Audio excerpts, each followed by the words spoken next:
குருபியோ நமः. அபார கருணா சிந்தும் ஞானதம் சாந்தரூபிணம் ஸ்ரீ சந்திரசேகர குரும் பிரணமாமி முதான்ஹா. கலியுக தெய்வம் காஞ்சி மகான் இதனோட 16வது பகுதியில் இருக்கும். இன்றைக்கி இது மகாபெரிவா நடத்தி காண்பித்த இன்னும் நடத்தி கொண்டிருக்கும் பக்தர்கள்கிட்ட ஏற்பட்ட பலவித அற்புத அனுபவங்களை ஒவ்வொன்றா நம்ம பார்த்துன்னு வரோம். இதில் இன்றைக்கி 2 சம்பவங்கள் சின்னதாக இருக்குது. இதுக்கு தலைப்பு முக்தி அளிக்கும் தெய்வம்.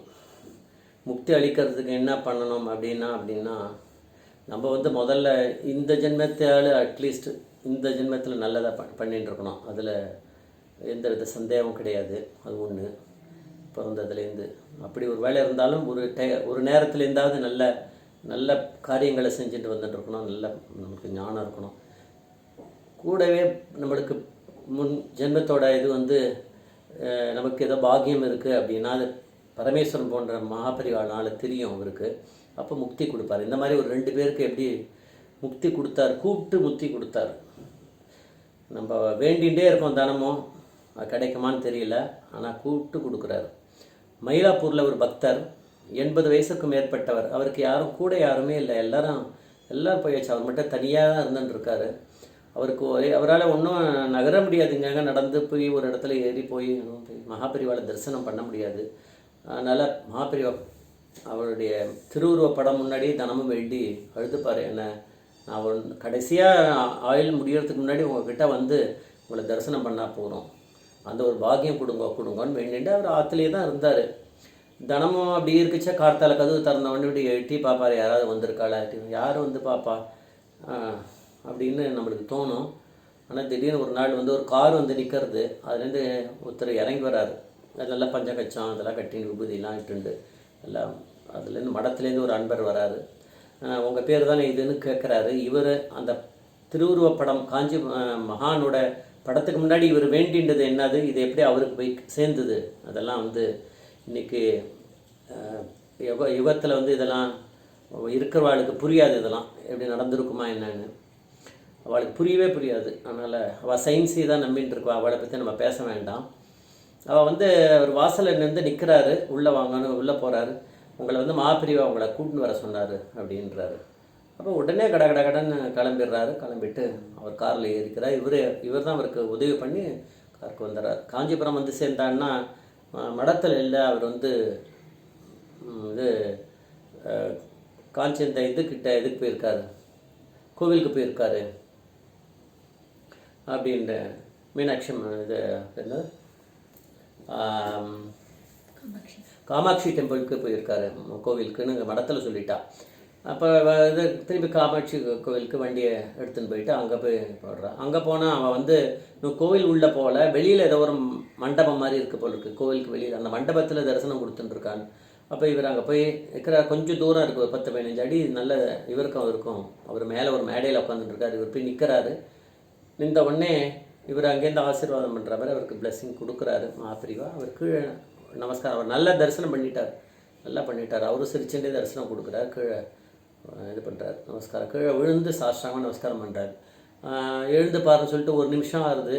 ஒரு எழுந்துக்கல, 2 நிமிஷம் 3 நிமிஷம் ஆகிடுது, எழுந்துக்கல. உடனே அவர் தன்னுடைய வஸ்திரத்தை கட்டி வேற ஒரு வஸ்திரம் போட்டுக்கிறார். அந்த வஸ்திரம் கட்டி அங்கே இருக்கவாக்கிட்ட கொடுத்துட்டு அவர் மேலே போத்திட்டு அவர் எடுத்துன்னு போய் அவர் காரியங்கள்லாம் பண்ணிவிடுங்க அப்படின்னு அவர்கிட்ட சிக்னல் கொடுக்குறாரு. அதாவது அவர் சொல்கிறார் இப்போ அவருக்கு முக்தி கிடைச்சாச்சு, அவர் என்ன பார்க்கணுன்னு வந்தார், அவருக்கு முக்தி கொடுத்தாச்சு அப்படின்னு சொல்லி பரமேஸ்வரன் மகாபெரிவா சொல்லிட்டார். அதை மடத்தோட இதுலேயே பொறுப்புலேயே யாருக்கும் அவர் இல்லாதனால அவருக்கு கிரியைகள் எல்லாத்தையும் வேலை பண்ணிட்டா அப்படின்னு ஒரு அனுபவம். இன்னொன்று காஞ்சிபுரத்துலேயே உள்ளூரில் ஒரு வாசி கொஞ்சம் தள்ளி இருக்கார். காஞ்சிபுரத்தில் மடத்துக்கிட்ட இல்லை, 70 வயசுக்கு மேலே ஆகிடுத்து. அவரால் கொஞ்சம் ரொம்ப நடந்துக்கிட்டதெல்லாம் வர முடியாது, இதுலேயும் ரொம்ப அடிக்கடி வர முடியல. ஸோ அதனால் அவர்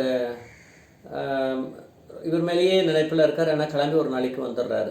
அவருக்கு முக்தி கொடுக்குற நாள் வந்துடுது இல்லை, அதனால் கிளம்பி ஒரு ரிக்ஷாவில் வந்துடுறாரு. இந்த ரிக்ஷாக்காரரும் கொஞ்சம் கைத்தாங்களாக இவரை கூட்டின்னு இவரை விட்டுட்டு உள்ளே இருக்குவார். அதுக்கப்புறம் இவரை கூட்டின்னு போய் இவருக்கு உதவி பண்ணி மகாபெரிவா கிட்ட போய் நிற்கிறார். ஒரு 10-15 பேர் தான் அங்கே இருக்கா உள்ள.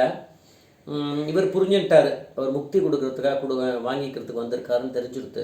ஸோ அதனால் என்ன பண்ணுறாரு, இருக்கவாள்லாம் வெளியில் போயிடுங்கன்னு சிக்னல் காமிக்கிறார். காமிச்ச உடனே அவள்லாம் வெளியில் போயிடுறா. அந்த கதவை லேசாக மூடிட்டு கொஞ்சோண்டு திறந்து வச்சுட்டு இந்த 2 சின்ன பசங்க 2 பேர் இருக்கா மடத்தோட வேதம் படிக்கிற அந்த வேத இதுலேருந்து வந்தவா அவள் தான் கொஞ்சம் கைங்கரியம் பண்ணுறா இன்றைக்கி.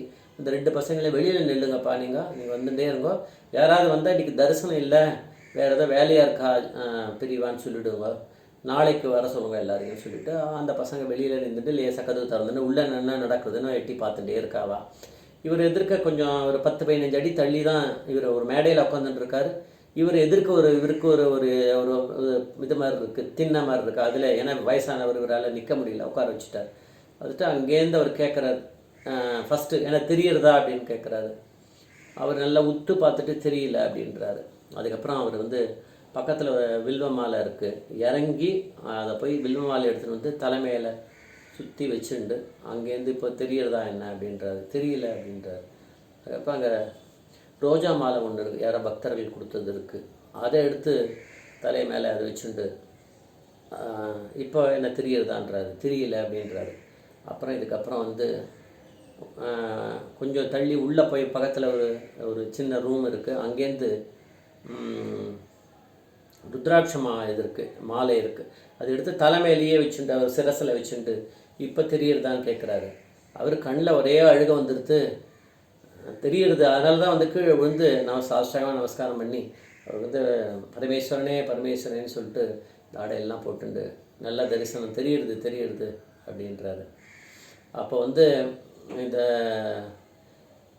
அதாவது இது அப்புறம் பின்னாடி நிறைய பேர் அங்கே இப்போ வந்து போயிட்டார். இவர் வந்து தரிசனம் கொடுத்தவொடனே அவர் கிளம்பிட்டார். இவர் முடிச்சுட்டு இவருடைய இதுக்கு ஒரு ரெஸ்ட் எடுக்கிறதுக்கு போயிட்டார் மகாபிரிவா.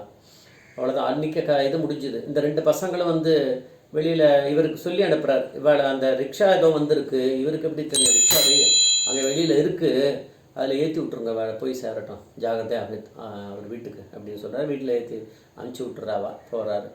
இந்த 2 பசங்களை பேசிக்கிறாவா. என்ன தெரியுறதான்னு கேட்டார். அவர் என்ன தெரியலன்னாரு. அப்புறம் தெரியுறதானா தெரியுதுன்னாரு. அப்போ இதில் என்ன இருக்குது ஒன்றுமே எனக்கு புரியல, நீ எனக்கு முன்னாடி 4 வருஷம் 5 வருஷம் முன்னாடி வந்தவன் மடத்தில், உனக்கு ஏதாவது தெரியுறதாடா, உனக்கு அவர் என்ன கேட்குறாருன்னு எனக்கும் ஒன்றும் புரியலடா. சரி, உனக்கே புரியலடா, எனக்கும் புரியாது, வேறு யாரையாவது கேட்போம் அப்படின்னு இவா நினச்சிட்டு இருந்துடுறா. ஆனால் அடுத்த நாள் கார்த்தால அந்த கோலம் போடுறவோ வந்து தண்ணி தெளித்து வரும்போது அவளுக்கு யாரோ வந்து சமாச்சாரம் சொல்கிறா, இப்போ நேற்றுக்கு வந்துட்டு போனார், இவர் பேரை சொல்கிறா, அவர் வந்து இன்றைக்கி இன்னைக்கு கார்த்தால் வெடிகார்த்தால் முக்தி அடைஞ்சிட்டாரு அப்படின்னு சொல்கிறார். பேப்பர்லேயும் அந்த நியூஸ் காஞ்சிபுரத்தில் இதெல்லாம் வந்து அந்த பேப்பரில் வரும், அதுலேயும் வருது. அப்புறம் இந்த பசங்க தெரிஞ்சுக்கிறா இதுதான் அப்படின்ட்டு. அப்புறம் அவள் வந்து அங்கே இருக்கக்கூடிய கொஞ்சம் ரொம்ப முன்னாடி இருக்கக்கூடிய சில பேர் வைதிகாலை கேட்குறா அந்த பசங்க. இது என்னது அவர் கேட்டார். அப்போ சொல்கிறாரு, அவர் வந்து அவள்லாம் இது மாதிரி வயசானவ, ரொம்ப பக்தியாக இருக்கவா, புண்ணியம் பண்ணவா, அவளுக்கெல்லாம் இவரே மோட்சம் கொடுத்துட்றாரு. அவர் வந்து கைலாசநாதனாகவே அவளுக்கு காட்சி கொடுக்குறா. போய் நம்ம போய் ஹிமாலயாஸில் போய் இமயமலையில் போய் பார்க்க முடியுமா கைலாசநாதனை? அந்த கைலாசநாதனாகவே அவளுக்கு கண்ணுக்கு தெரியவா. அது எல்லாமே என்னென்ன உண்டோ எல்லாம் நம்ம இருக்க அவளுக்கு ஒன்றும் தெரியுதாடா, நம்மளுக்கு இந்த பசங்களுக்கு தெரிஞ்சிருக்காது என்ன நடந்துட்டு இருக்காங்கன்னு. ஆனால் அந்த பக்தருக்கு வந்து அந்த மாதிரியான காட்சி அவர் கொடுத்து கைலாசநாதனாகவே அவருக்கு காட்சி கொடுத்து அவர் வந்து அவருக்கு ஏற்ற மாதிரி முக்தி அடைஞ்சிட்டார் அப்படிங்கிறது இது. இந்த மாதிரி நிறைய பேருக்கு அவர் முக்தி வலியை கூப்பிட்டு முக்தி கொடுத்துருக்காரு. அதில் இது 2 சம்பவத்தை இன்றைக்கி பார்த்தோம். ஸோ முக்தி அளிக்கும் தெய்வம் நம்ம பரமேஸ்வரன் அப்படிங்கிறது இது போலாம் பார்த்தோம். இப்போ அதை நம்மளுக்கு ஒரு சின்ன சம்பாஷணை சொல்லுவான். Jai Shankara, Hara Shankara. Today we are going to know about 2 great people who have attained mukti from KANCHI Mahaan. One great personality was 80-year-old man who had no relatives or nobody and stayed only at Mylapore in Chennai. But he had a lot of devotion to mahaperiyava and was constantly thinking that before his death he has to get the darshan of KANCHI Mahaan. Every day he used to come out and peep whether somebody has come to call him. But who will come? But anyway, he was continuing in his prayers. One day, an employee from KANCHI Mat, rather an employee, I can call him as a Sippanti from KANCHI Mat, reached his house and told him that KANCHI Mahaan has asked him to come. He immediately boards the car and reaches Kanchipuram. When they reach the mutt, people tell them that Kanchi Mahaan is at a nearby mandap near Kamakshi Amman temple. The devotee from Mylapore just stands a few steps away from where Kanchi Mahaan was seated and has a clear darshan of Kanchi Periva.